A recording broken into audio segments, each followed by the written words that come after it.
I'm trying to send the link. Or can I just add automatically? Okay, welcome everybody. Truls, can you hear us now? You just joined there. Hopefully you can hear us. So welcome and everybody. It's the third prototyping webinar. We started Saturday afternoon here local Central European time. And yesterday we had another discussion looking at what the people are working on, what challenges they have, and what opportunities there are out there. We are like kicking off this Impact Journey 2016 with this weekend, and we intend to build on the feedback. So far we have around 25 people that have been part of the two webinars, and we have a few more people here.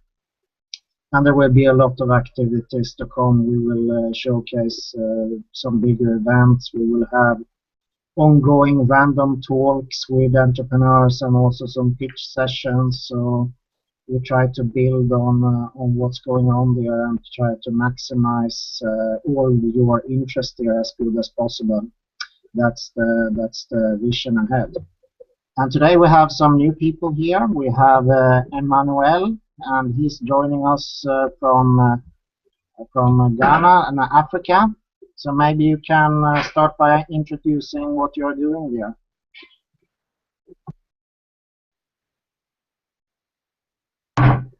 Can you hear us, Emmanuel? Good afternoon, everyone. Hello, Yes. Good afternoon. Yeah, great. Can you hear me? So, how are things going there? Yes. Tell about yourself. That's good. Thank you very much. Emmanuel Mafo. I'm the co-founder for Think Life Institute, a social enterprise education initiative that works to build young people passion in social entrepreneurship by providing them incubation support and also helping them pitch and showcase their initiative. I'm also been working with young people in Africa, creating a platform for them to engage with investors, as well as being able to start up their innovations at the grassroots. Basically, my organization, Think Life Institute, is a partner program, and what we do is that we have some models. One is called the hub, another one is a lab, and then we also have a mentorship model. So we bring students at a 10 in a batch, 10 students at a batch, and then they have a training session for 3 months, and then before they end the session, they have a mentors that comes to engage with them, mentors from who are social entrepreneurs, who are leaders in the field, engage them to understand the work they are doing and also ask them questions, and then being able to share their success stories and the impact they are making. Since last year, we started the training. We've engaged 3 batches, and then we are on our 3rd batch. We're working to to engage the young entrepreneurs to be able to showcase their innovations. So before they end the training, then they had come out with an innovative project or maybe a social change program that they work on at the community level. So this is what we've been doing, and we also been facilitating partnerships with other networks to engage them to be able to share their experiences, as well as getting startup support for their initiatives. Thank you. Okay, great. If you maybe you can come back a bit later.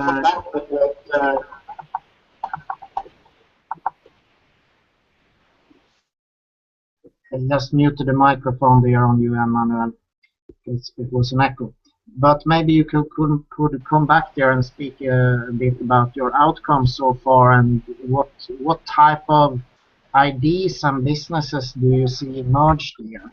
That would be quite interesting to hear. Where are they in the stage, and what type of businesses and opportunities do you see there involved?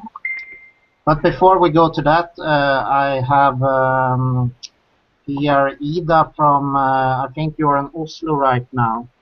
Well, what can you tell us? What is happening there?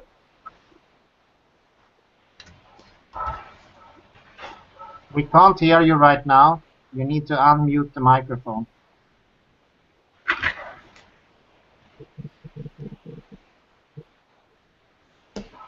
We can't hear you. Now? Yes, now we can hear. Yes. Yeah, hi. My name is Ida, and I'm actually in Oslo right now. And what I can say is only about the endeavors I am focusing myself on, which is about repentance, about self-sustaining project for construction of a self-sustaining glass bowl where people can live in and even go to space with it, where it produces its own food and its own self-sustaining water. Everything has to be self-sustaining. And the last one is the concert, the dance, to bring people together from the different religion, especially the Abrahamic one that has issues. So I am working on those three levels of differences to try to bring them together at the same time. There's so much to do to find out how to start it because it's a huge project. The end is this in every country, like you can see, and there is a lot of different needs from researchers, from scientists to be able to build the self-sustaining project here because it is in glass and it is a place where people can go and recollect themselves. Whereas outside it, everything is just streets representing where people come from the source of each country. So now imagine if in each country we have a Xanadu, a heavenly village, so each country can have their own representation of their roots. So basically all countries can see their similarities through the project and at the same time seeing the reconciliation projects where there is conflicts, where there is a need to have peace. So for this to happen, I have imagined a plan of concert, dancing at the same time, a 4 week.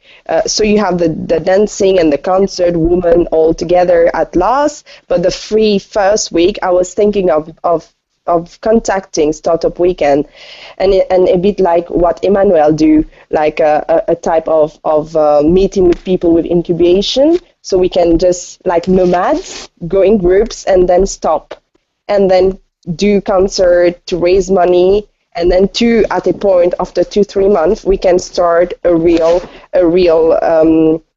breakthrough to try to start planning more consecutive, like with consequences of what we can do to achieve little by little this project to come true. Because this project has been done since my mom passed away through stress, and then afterwards I asked salvation. So there has been a lot of work, lots of pain, lots of different emotions for it. So I really believe in it, and I really believe in the goodness it brings, and it can have as an effect on the world, in the world, for the people, and from the people towards the other people too.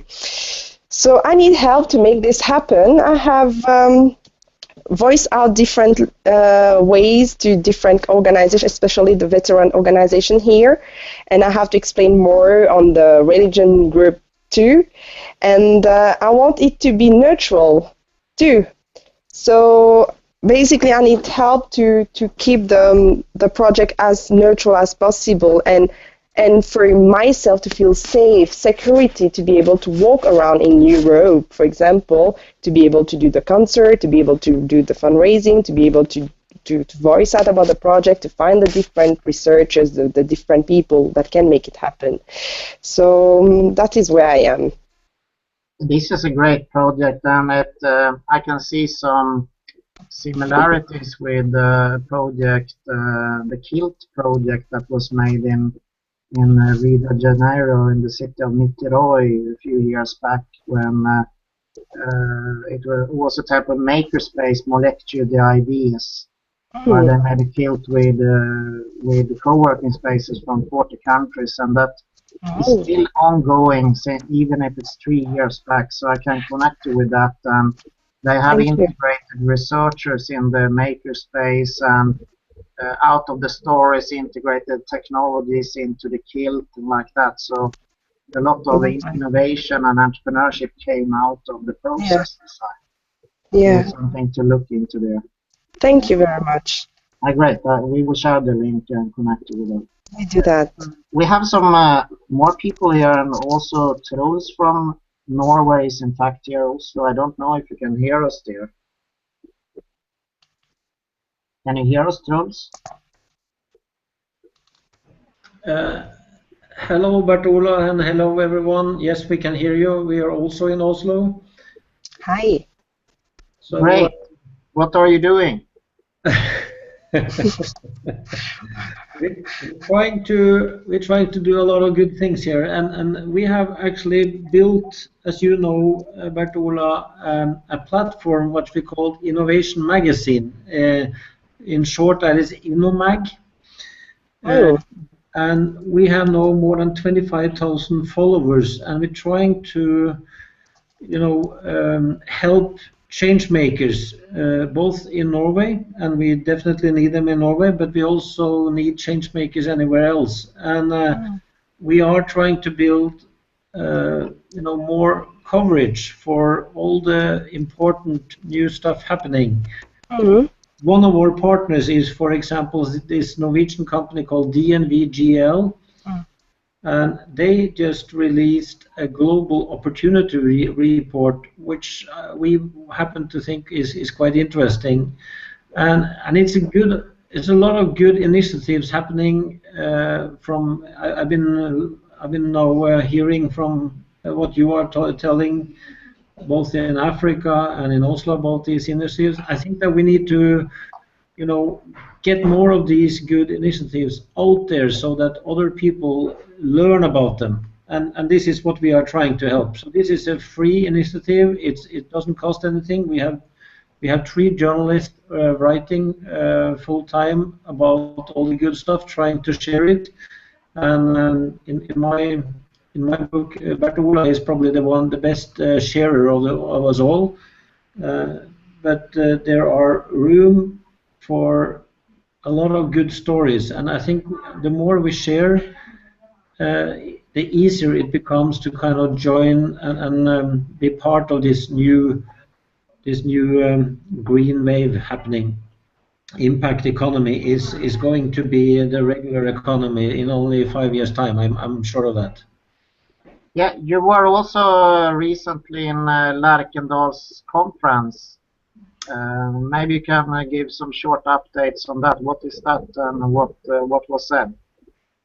Well, I think the key thing, this is an for you that don't know about it, this is a special conference, 2 days with the 150 most important Norwegians, including political leaders, including the CEOs of the largest companies, but also some startup CEOs, and also then some of the most important people from the science and universities are kind of gathering and sitting around the same tables and trying to figure out where Norway in particular and the world and in general are heading. And again, this year the theme was the shift to the green economy. It was the shift to the blue economy in the sense of trying to make more use of the ocean as a rich haven of both food and also other good things coming out of the ocean if we are better at utilizing that. And then again, also this notion that Norway is just a small part of a large world, and that we need to cooperate and collaborate much better across borders, and not only national borders, but also across industry borders and basically every kind of border. That's great, and I'm sure we will do a lot of activities ahead there around the InnoBag and all cool stuff that is happening in Oslo and Norway, and around the world. That's the whole meaning here, to try to interconnect different initiatives and platforms. We are in type of prototyping stage right now, finding out what are the opportunities, people and projects right now in the beginning of 2016. So soon we will be up in speed and do more of concentrating on events and projects and amplifying them. We also have some people here that joined earlier in the weekend. We have Christiana from Greece. Maybe you can short tell about your project for people who haven't seen you before. Okay. Okay, I can be heard, yes? Perfect. Yeah, yes, I can be heard? Yes. Yes. Okay, hi, this is Christiana in a small port in the feet of Mount Parnonas, which is in the Peloponnese. My dream, my vision is to make a small village that is now abandoned. We only have about 10, 12 people living there. A bubble, a new small cell of organic growth. Organic growth pertaining to economic growth as well as business model growth, as well as the people that work in this new cell would be more focused in wellness, their happiness, and to work in and for nature in order to really look after themselves and the planet. We should be working not so much acquisition of wealth as much as looking after ourselves and after the world that we inherited. We are going to have a human lab, and we are going to invite people from all over the world to come and solve problems with us. This is the vision, and if we are successful, and we will have economists measuring, we hope that they will be measuring the right stuff and not just GNP, but how well people are and how happy they are. Of course, we don't promise them happiness. We are only going to create the right conditions so people can work in there. We firmly believe that we cannot do that without the help of technology. Technology has to be hand in hand with humans in order to achieve the new level of business. We are also very much stressing that the real wealth is A, in nature, and B, in knowledge. And the money can be made by transferring the knowledge. It's not the property of each and every one of us, and we make money out of it, but it should be shared knowledge for the common good. So my community is trying to create collective prosperity, at the same time being stewards to the earth. We need to take into consideration this.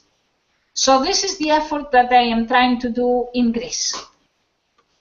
Excellent. That's a great idea. I'm looking forward to hear more about your projects there. You have a long story, and you could tell a lot about what's happened here over the last year. We have ongoing discussion with Leif Edvinsson and Günther Pauli and many interesting people around this project. It's a brilliant prototype of what really can be done, and with Greece, the history of Greece, and how you can use the wisdom. We speak about the yeast economy here, the positive bubble economy that is coming from nature rather than from a financial bubble. So a lot of opportunity. We also have Aviva from, I think you are still in the US. You were yesterday. For people who don't know you, what are you doing? Thank you very much, Bert-Ola. Can you hear me okay? Yes, perfect. Oh, good. So it's very interesting for me to think about what I heard yesterday and to listen to people today. I feel a little bit less like a fish out of water today than I did yesterday. And I understand, of course, that your focus is on modeling.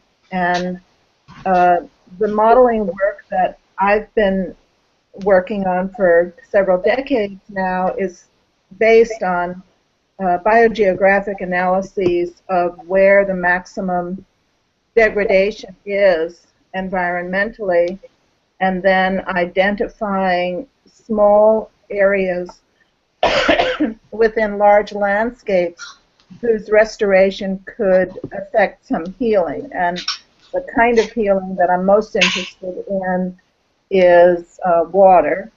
And I developed a theoretical approach to this that also became the topic of my dissertation, which is called Trigger Point Theory as Aesthetic Activism. I'm an artist, and I approach this work as an artist. So in 1990, I began working on a series of locations for ecological restoration as art projects. And that became the basis for my theoretical approach. So I'm very interested in the intersection between practical methodologies and the theoretical. I just recently started work with a working group, Ramsar, that's trying to approach how we can support wetlands internationally for this kind of work. And the goal of this work is that with scientists that I worked with, and I also have something of a science background in my PhD, we calculated that if we could regreen the earth by 36%, this was a calculation done in 2013, we could actually mitigate global warming by 2030. And of course, the big problem with all of this lovely idealism is human behavior. And so about a year ago, I became involved in a very specific project here in the United States, primarily called the Blue Trees Project, which began painting trees in a specific pattern in the path of corridors where natural gas pipelines are projected for development. And then those artworks were copyrighted, registered. There are now miles of them, mostly in the northeast of America. And the goal, oh shit, pardon my French, the goal is to,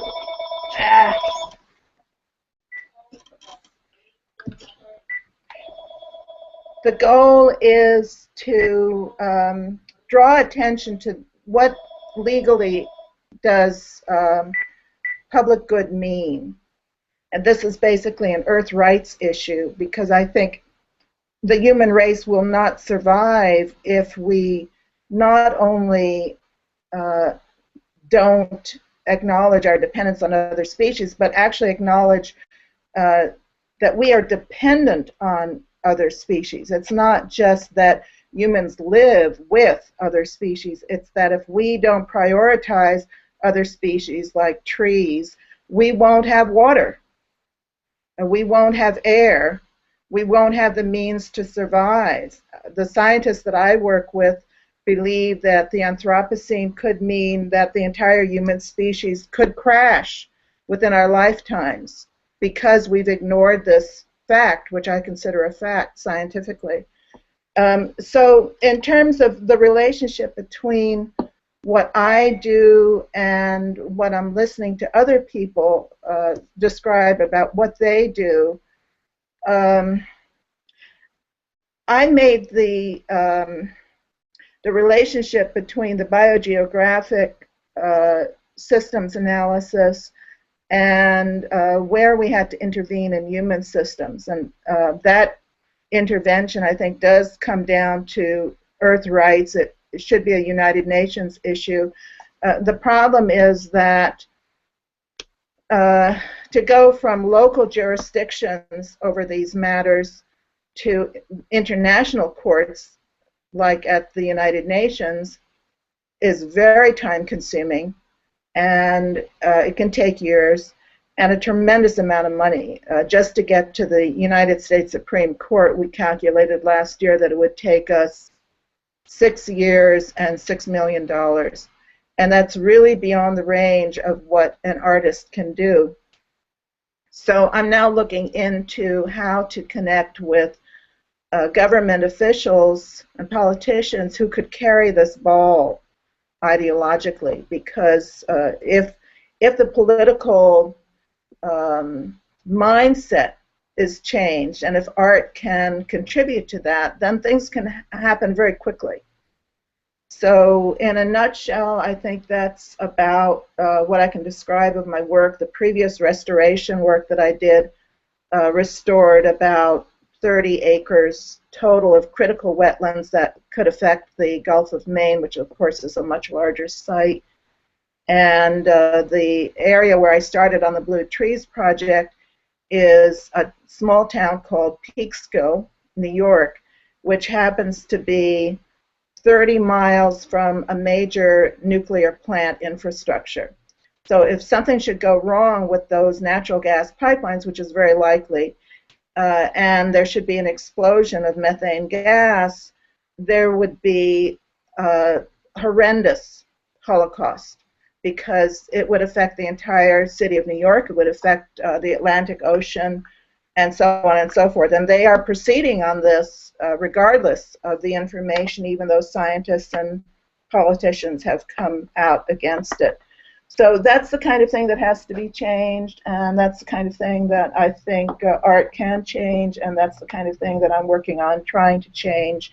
And the critical issue is, where are the important levers to affect that change? Yeah. What will be very interesting ahead with connecting to your work, here at in Gothenburg, Sweden, you have something called Chalmers Challenge Lab, Chalmers University, and they look very much at trigger points in systems connected to the 17 sustainability goals of the United Nations, and they are opening a North European office here in the end of February. So I think the work there with trigger points and using arts like Joy Luhmann that we connected with earlier to build this as soon as possible islands, artifacts in the cities to gather a lot of entrepreneurs and artists and creators can be a strong motivator and change maker for this behavior that you are looking for.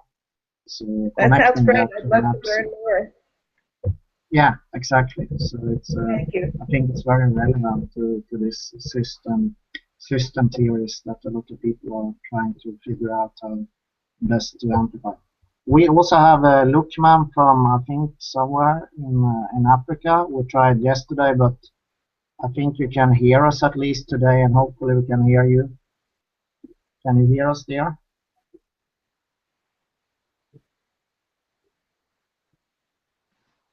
Hello, Lukman, can you hear us?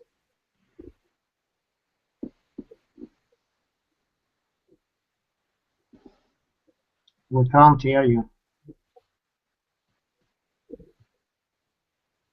Okay, anyway, any feedback so far? We hope that Lukman can join the conversation soon, but do you have something to add to the conversation so far?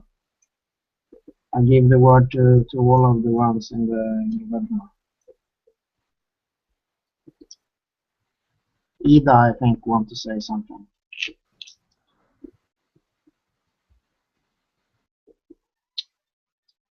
You need to unmute the microphone. Well, since sorry, go ahead. Sorry.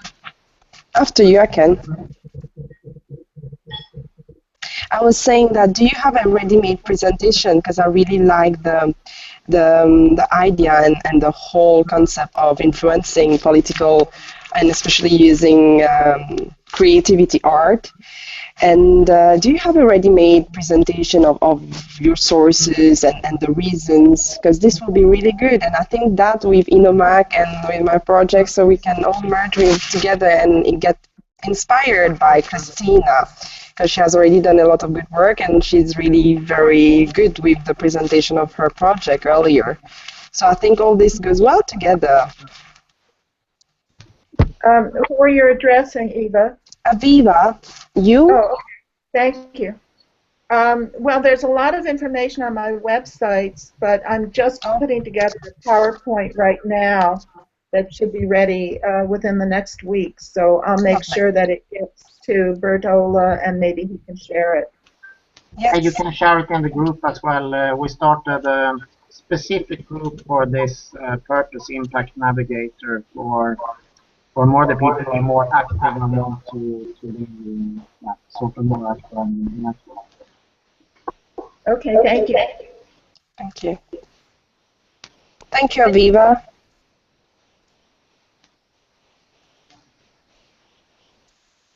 And Yeah, you wanted to say something, Christiana?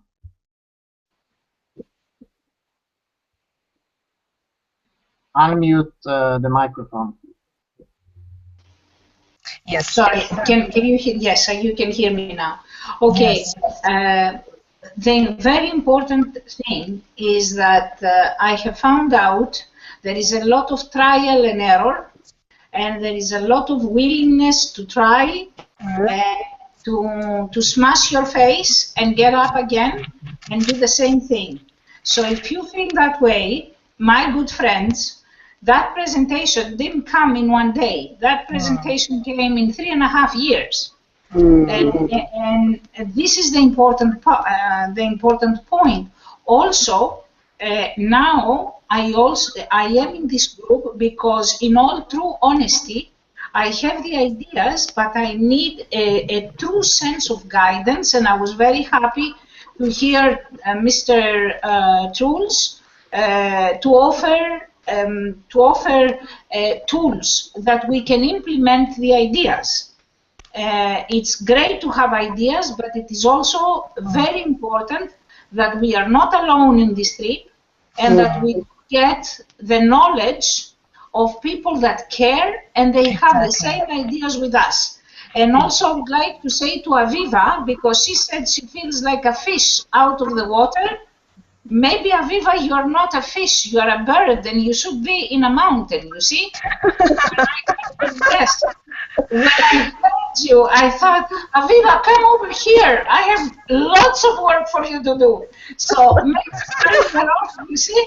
It's a question of don't be in the sea, be in the mountain. We need you. We need you very, very much. So sometimes you are present somewhere, you don't feel 100%, and you don't know when is this click going to happen. Yeah. But I urge people to get involved with the webinars.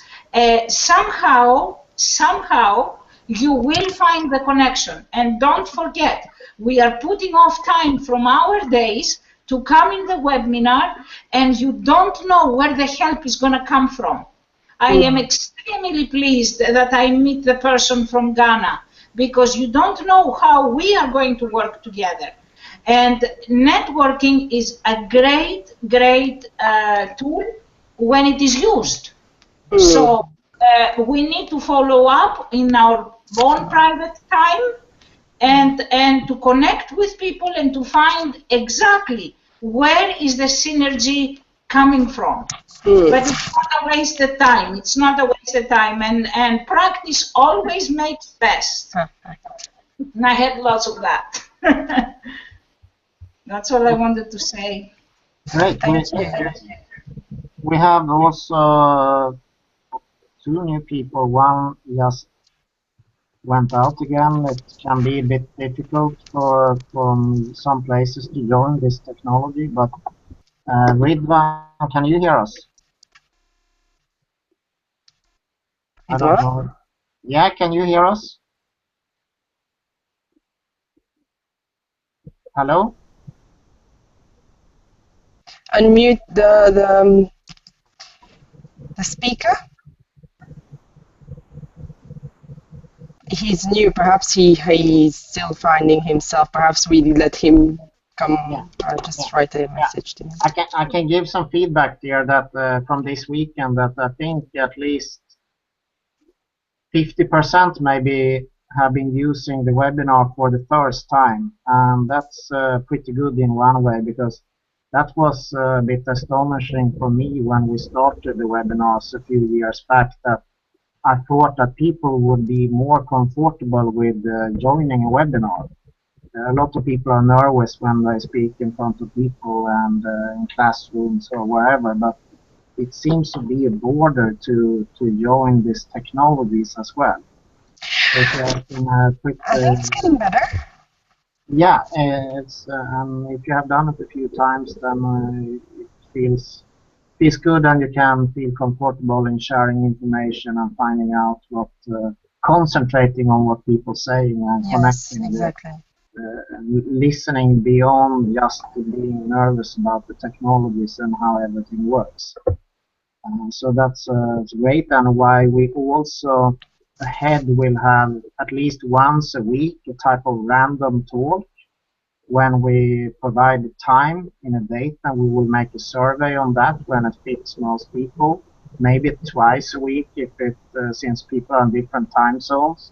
So it's very hard to connect, for example, Singapore or Australia and New Zealand with San Francisco, or at the same time as you have Europe, because that will span 16 time zones. So that's you will probably need 2 times for random talks, but that would be a time where you can join in and try out. It's not so if something breaks down in technology, you can just try again. So just a comment there on the webinar style. Mm-hmm. Yeah. Any more views or ideas there?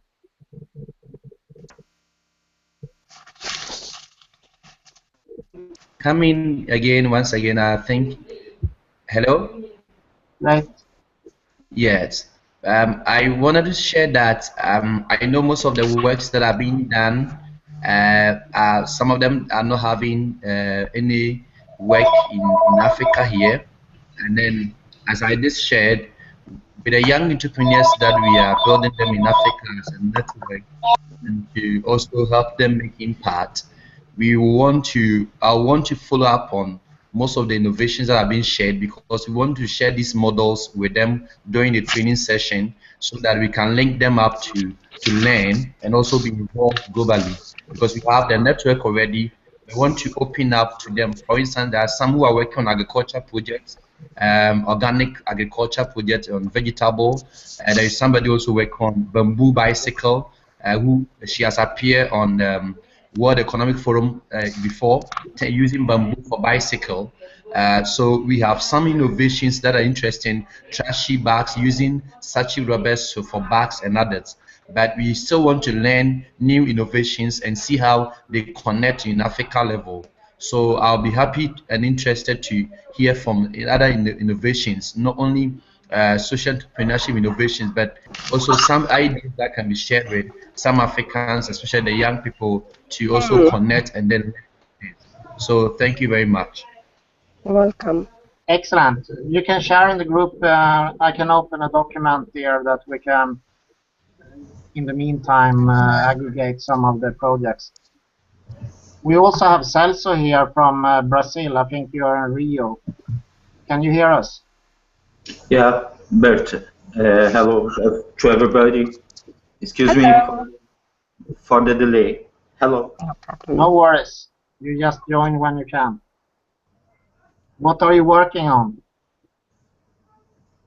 No, I would like to listen a little bit more before to talk about democratic education here in Brazil and entrepreneurship linked to this kind of education. Okay, great. We had a long conversation here now, so I think you can introduce what you're doing there with the democratic education. It's a big trend, not the least in Brazil, but all around the world, EdTech and how you can work with enterprise as a tool for change is great, and it's coming now with new technologies and methodologies. So Celso, what do you see out there in Brazil, and what are you doing? No, former I was born in São Paulo and lived in São Paulo, using this kind of democratic education. Not only with my son, but with all the people get involved in this kind of education. Mainly linked with Professor José Pacheco from Escola da Ponte in Portugal. He's for 3 years here in Brazil, developing a kind of community education in a poor neighborhood with three cities and villages linked with poor people in São Paulo state.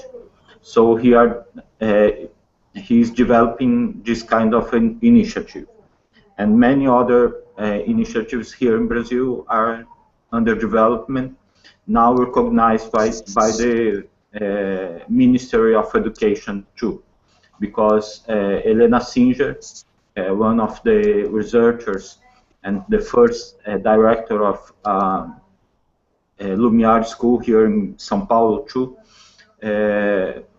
was participated in the ministry for a couple of months. So we are trying to spread this kind of democratic education, and now here in Rio de Janeiro, where I lived nowadays, we are trying to put this kind of democratic education in the agenda of cooperative responsibility of companies, and also trying to develop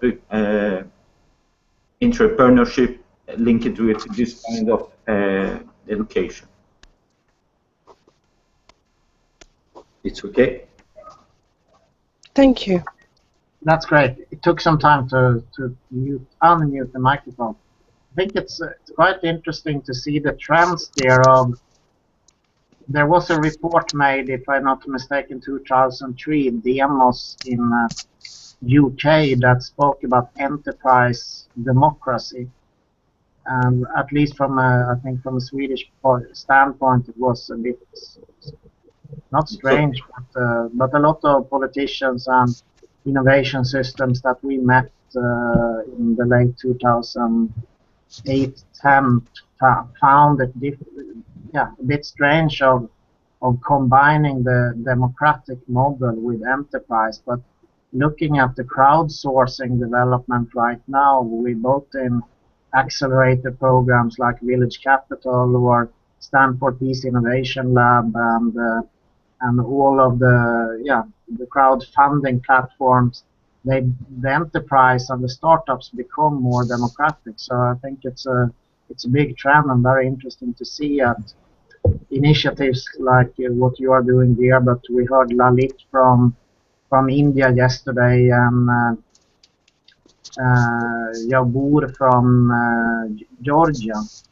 That is also a bit of similar, in a similar way, both working with democratic development and enterprise.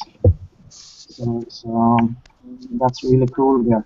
Do you have some specific projects that you would like to tell about yourselves, or in that you can see an enterprise or something coming out of this work you're doing? Well, first of all, I'm working as a consultant in social responsibility for a great company here in Brazil. Because of this, I'm living for 2 years here in Rio de Janeiro. But I made a contact with a guy that is developing a research center of reference in entrepreneurship education for SEBRAE. SEBRAE is an institute from the Ministry of the Labor, which trying to develop entrepreneurship among small and medium-sized companies. So we are going to link these two initiatives, also related to corporate education in this company too, to the principles and the methodologies of not only democratic education, but all another kind of practice and tools, as well as World Cafe, in appreciative inquiry, and other methodologies, open space, and so on. That's great. That's great. It's perfect, and it works very well with our approach here. So hope we can tap into all the Brazilian projects going on there that have been on they are really leading this new crowd economy in many aspects, and such amazing innovations coming out there. We also have, now he disappeared again. It's Yes. sometimes strange here with the technology there. But I think we have been up now for an hour here, so we have introduced most of the people. Do anyone want to comment, make some final comment here? And to Christiana, who is her target market for the project of wellness? I'm sorry, but I did not understand. Can you please repeat? I'm sorry. No worries. The project you have about the wellness center and all focusing about nature and everything. So, who are you targeting as clients?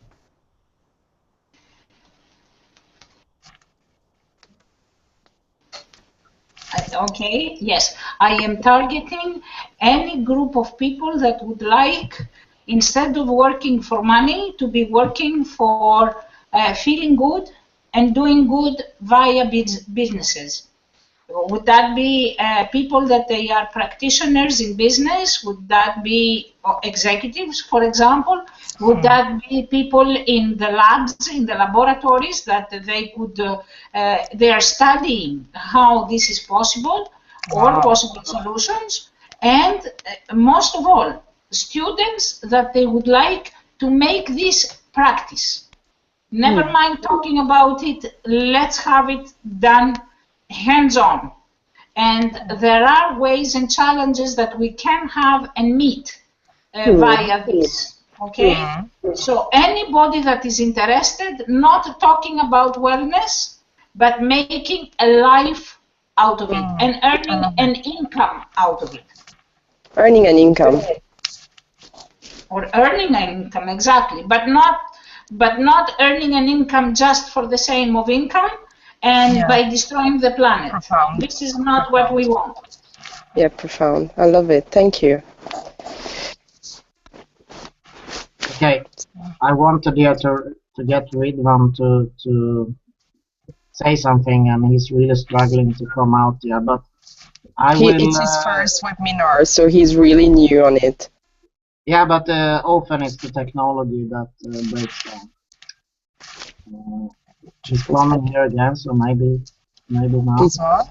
Otherwise, I will leave the link open, and I will stop the webinar for today, the live part. But yesterday was a fun experience. We kept the link open, and I think people continued for 3 hours going, and even some people came into it after that, saw the link was out there. So it can be some amazing threads going away into unexpected questions and ideas and potentials. So it's to build these intersections between interesting people is valuable, and the more efficient tools we have to build these bridges, the more will come out of it.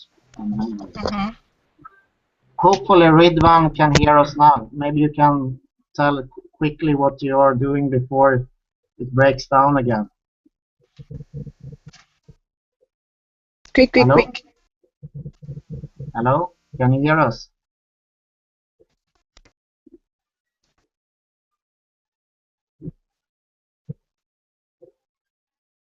Hello? Rizwan?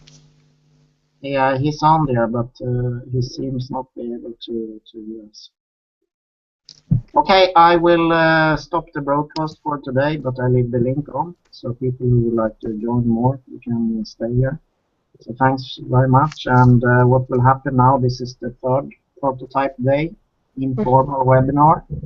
We will aggregate and navigate up on the information of the last days, and maybe make an inquiry on Wednesday or Thursday where you would like to go ahead, but we will come up with at least 3 formats. One type of event format where we connect with different events around the world. We have, for example, Sankalp Forum coming up, which is really interesting in Asia and Africa. We will of course later in the year have SOCAP, and we will have probably European Development Days in Brussels, and some other activities. So a lot to show there. We will also have a format more for the innovators there to tell their story about their projects and ideas, and all the good stuff is happening. And as I said, the last part will be more of random talks like we have now for people to practice and just join in and share what they are doing at the moment, so more like a cafe style. So that is what you can expect ahead. So thanks everybody, and have a great Thank you so much, Bert-Ola. Bye.